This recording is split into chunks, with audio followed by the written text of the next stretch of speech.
Crime करने के लिए अक्सर कई बार क्रिमिनल पता नहीं क्या क्या तिकड़म लगाते हैं। अच्छा, एक हम लोग हमेशा अक्सर ये सोचते हैं कि ये जो क्रिमिनल होते हैं, ये टेररिस्ट होते हैं, कातिल होते हैं, डाकू होते हैं, ये कैसे होते होंगे। बचपन में मुझे भी ये सवाल कई बार परेशान करता था और फिर एक यही जवाब मिलता था कि पक्का कि हम लोग जैसे तो होंगे नहीं। तो अलग अलग जहन में हम लोग एक तस्वीर बनाकर रखते हैं। कातिल इतना डरावना होगा, डाकू तो और भी खूंखार होंगे, और चोर बदमाश ये सब थोड़ा हम लोगों से अलग होंगे। लेकिन ये एक भ्रम होता है। ये जितने भी क्राइम होते हैं, जितने भी क्रिमिनल हैं, ये हमारे आसपास के ही लोग होते हैं, बिल्कुल हमारे और आप जैसे। बस उनका काम करने का तरीका उनको अलग कर देता है, उन्हें हमारे ही बीच में रहने वाला दरिंदा खूंखार बना देता है। बट होते वो भी इंसान हैं, वो भी किसी ना किसी के कोख से जन्मे होते हैं। किसी का बेटा होता है, किसी की बेटी होती है, किसी का भाई बहन पति, मतलब सारे जो रिश्तेदारी है वो है, सारे सामाजिक जो बंधन है वो भी होते हैं, लेकिन अलग होते हैं। और जब क्राइम करते हैं तो वो कुछ यहाँ पे भी वही बात आती है। वो भी ऐसा है कि हमारे और आप जैसे ही सोचते हैं, देखते हैं, चाहे वो टीवी हो, चाहे फिल्में हों, चाहे किताबें हों, क्राइम थ्रिलर हो, पढ़ते भी हैं। अब ये सब पढ़ते हैं तो बहुत सारे क्रिमिनल ऐसे भी होते हैं जो सोचते हैं कि यार कोई ऐसा क्राइम जो 100% फुल प्रूफ हो, जिसमें पकड़े ना जाए। ख़ासतौर पर अगर क्रिमिनल पढ़ा लिखा हो तो वो ज़्यादा पढ़ेगा, ज़्यादा देखेगा, और उससे कोई क्राइम करना हो तो प्लान करेगा कि ऐसा क्या क्या करूं कि मैं पकड़ा ना जाऊं। ये सारी चीज़ें इसलिए बता रहा हूं कि एक जो कहानी है आज की, एक पढ़े लिखे सॉफ्टवेयर इंजीनियर की कहानी है। उसे क्राइम करना था और उस क्राइम के लिए वो कई महीने से प्लान कर रहा था। प्लान ये नहीं कि उसे क्या करना है, कैसे करना है, प्लान ये कि इस क्राइम को करने के बाद उसे बचना कैसे है, क्या क्या ऐसी चीज़ें नहीं करनी है जिसकी वजह से वो पकड़ा जाए। और इसी पे वो पूरा दिमाग लगाता है, फिल्में देखता है, क्राइम के शोज़ देखता है, क्राइम के नॉवल पढ़ता है, अनसॉल्व केसेस की भी स्टडी करता है कि आखिर ये अनसॉल्व आज तक क्यों है, इसमें ऐसी क्या चीज़ थी जिसकी वजह से पुलिस मुजरिम तक नहीं पहुंच पाई। आज के दौर के हिसाब से भी जितनी जो टेक्नोलॉजी है, मोबाइल से लेके आपके लोकेशन को ट्रेस करना, सब पे स्टडी किया। स्टडी करने के बाद उसे यकीन हो गया कि वो अब फुल प्रूफ क्राइम कर सकता है और पुलिस उसे नहीं पकड़ेगी। अब इसके बाद कहानी शुरू होती है। 12 दिसंबर 2021, 12 दिसंबर,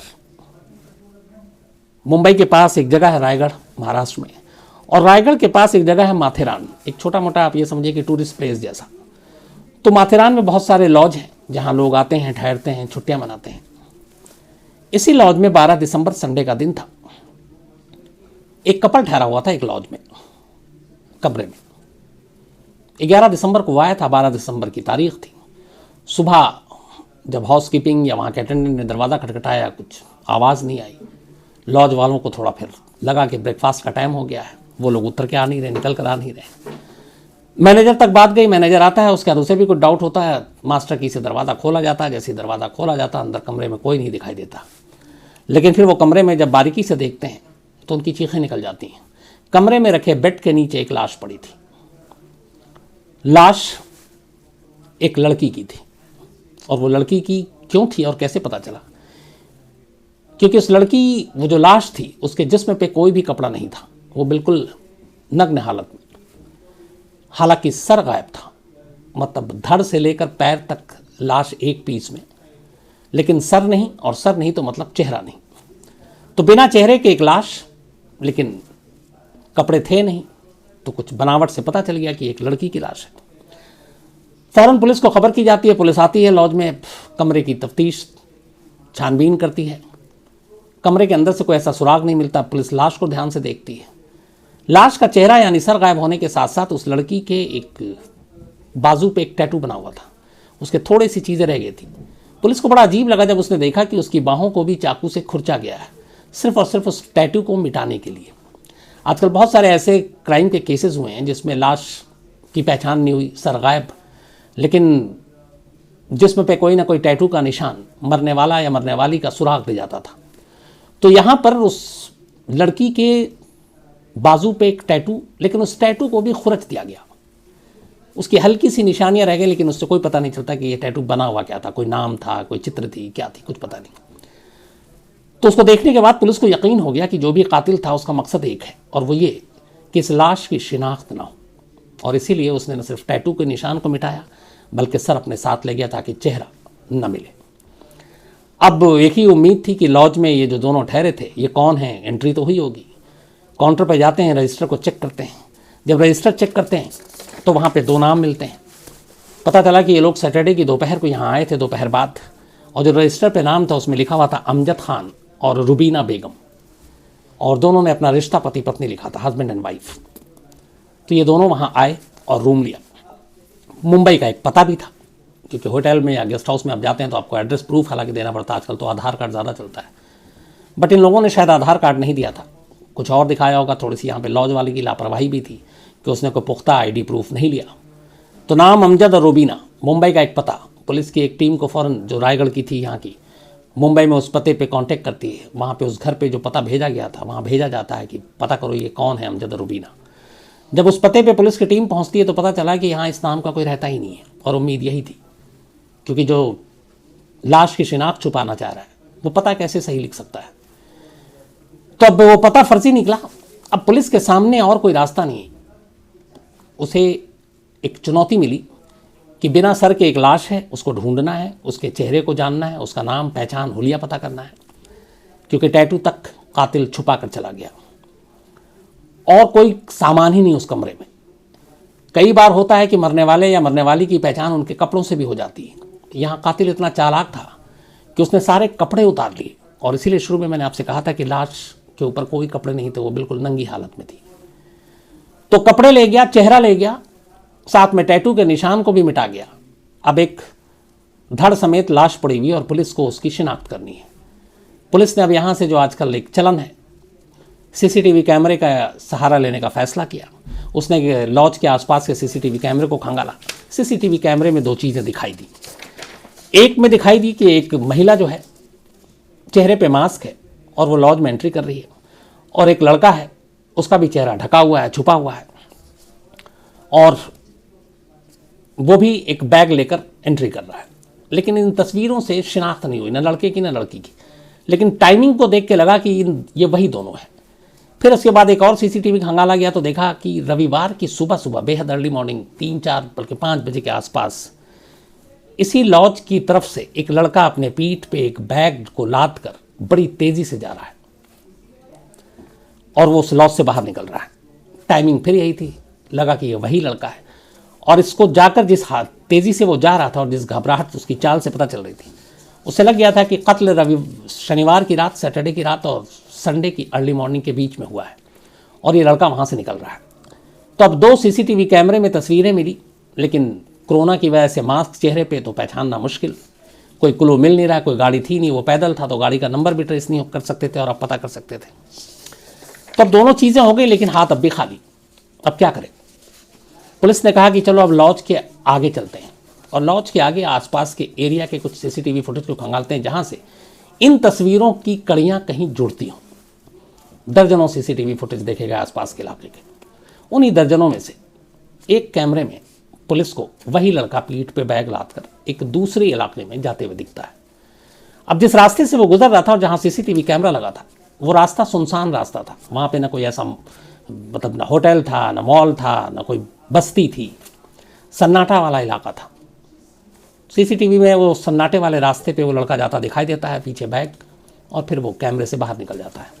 अब पुलिस को लगा कि इस तरफ क्यों जा रहा है, क्योंकि ना उधर बस स्टॉप है, ना रेलवे स्टेशन है, वह कहीं और जाने का कोई जरिया भी नहीं है, और कोई होटल भी नहीं है, कोई रेस्टोरेंट भी नहीं है। तो लगा कि शायद पुलिस को कि ये जो सर गायब है, इसी सन्नाटे वाले रास्ते में कहीं उसने डम किया हो, कहीं छुपाया हो। तो इस एक सीसीटीवी और उस सन्नाटे वाले रास्ते के सहारे पुलिस ने उस इलाके को छानने का फैसला किया। पुलिस की कई टीमें एक साथ अब उस रास्ते पे चल पड़ी। आसपास वो सारी चीज़ें देखते जा रहे थे, कुछ अनोखा दिखाई दे तो वो पकड़ें। ढूंढते ढूंढते अचानक उन्हें, चूँकि सड़क किनारे ऊबड़ खाबड़ रास्ते, और एक उन्हें बहुत गहरी खाई दिखाई दी, करीब 250 फीट गहरी थी। ऊपर से उन्होंने देखा, उस खाई के अंदर उन्हें एक पॉलीथिन जैसा कुछ काला पॉलीथिन था, वो पड़ा हुआ दिखाई दिया।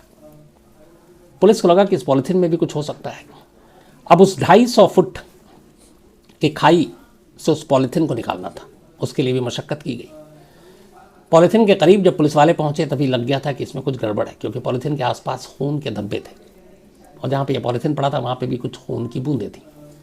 खैर पॉलीथीन को ऊपर लाया गया, खोला गया, उसमें एक लड़की का सर था। अब ये क्लियर हो गया था कि ये सर बहुत मुमकिन है उसी लड़की का हो जिसका धड़ लॉज से मिला है। उसी पॉलीथीन के पास लड़की का पर्स भी मिला, और जब वो पर्स मिला तो उसमें एक डॉक्टर की पर्ची मिली, लड़की का नाम भी था, ये शायद अपने कुछ इलाज कराने गई थी, और वो जो पर्ची थी वो गोरेगांव की थी। तो इसका मतलब ये हुआ कि लड़की गोरेगांव के इलाके की रहने वाली थी। अब ये दो चीज़ें मिली।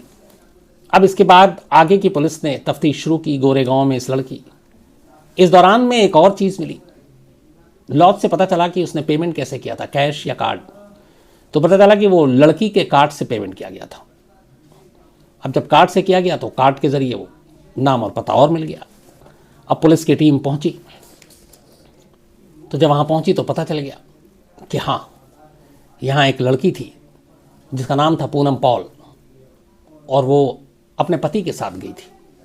अब पता क्या गया कि उसका पति कौन है, तो पति का नाम पता चला राम सिलोचन पाल, और ये मुंबई के ही पास बेलापुर में एक आईटी फर्म में सॉफ्टवेयर इंजीनियर के तौर पर काम कर रहा था। अब पुलिस राम सिलोचन पाल के घर पहुंचती है। उसकी पत्नी अलग रहती थी और ये अलग, क्यों ये आगे बताऊंगा। वहां पहुंचती है, वो पुलिस को देख के हैरान होता है। पुलिस वाले से पूछता आप यहां कैसे। इस दौरान में उसके पास पहुंचने से पहले जब वो इस पूनम पाल के घर गई और पता चला कि उसका पति राम सिलोचन पाल है, पुलिस ने उसके घर वालों से राम सिलोचन का मोबाइल नंबर लिया और उसको ट्रैक करना शुरू किया और उसकी सारी हिस्ट्री निकालनी शुरू की। एक अजीब चीज़ पता चली। पता ये कि सैटरडे दोपहर 12 बजे से लेकर संडे की सुबह 10 बजे तक राम सिलोचन का मोबाइल स्विच ऑफ था, और आखिरी लोकेशन उसका उसके घर के पास ही दिखा रहा था, बेलापुर में, जहां मुंबई में वो रहता था। तो जब मोबाइल बंद हुआ तो वो उसका घर था, और इसके बाद जब मोबाइल स्विच ऑफ है और मोबाइल घर में ही है तो दूसरा कोई लोकेशन इस जहाँ पे वो लॉज में रहा था वहाँ आ नहीं सकता था। तो पुलिस को ये बात बड़ी अजीब लगी कि आज के दौर में कोई 24 घंटे तक अपना मोबाइल कम से कम बंद करके नहीं रह सकता। वो भी खासतौर पे जो आईटी सेक्टर में काम करता है, सॉफ्टवेयर इंजीनियर है, उसको 10 काम होंगे, 10 लोगों से बात करनी होगी। मोबाइल की बैटरी ख़त्म हो जाए तो लोग परेशान हो उठते हैं, और यहाँ मोबाइल स्विच ऑफ है। फिर और पता किया गया कि इसके पिछला रिकॉर्ड की कई लोगों की फितरत होती है, ये आदत में शुमार होता है कि संडे है, छुट्टी है, आज कोई बात नहीं करेंगे, मोबाइल बंद, सिर्फ फैमिली के साथ वक्त बिताएंगे। ऐसे कई लोग होते हैं। तो उसका भी पुराना खंगाला गया कि भाई पहले भी कभी ऐसा था कि 24-24 घंटे इसने मोबाइल पे कोई बात नहीं की, ना इनकमिंग कॉल ना आउटगोइंग कॉल। पता चला कभी इससे पहले नहीं हुआ, ये फर्स्ट टाइम है कि जब 11 से 12 दिसंबर के बीच इसका मोबाइल बंद था। यहाँ से पुलिस का दिमाग घूमा।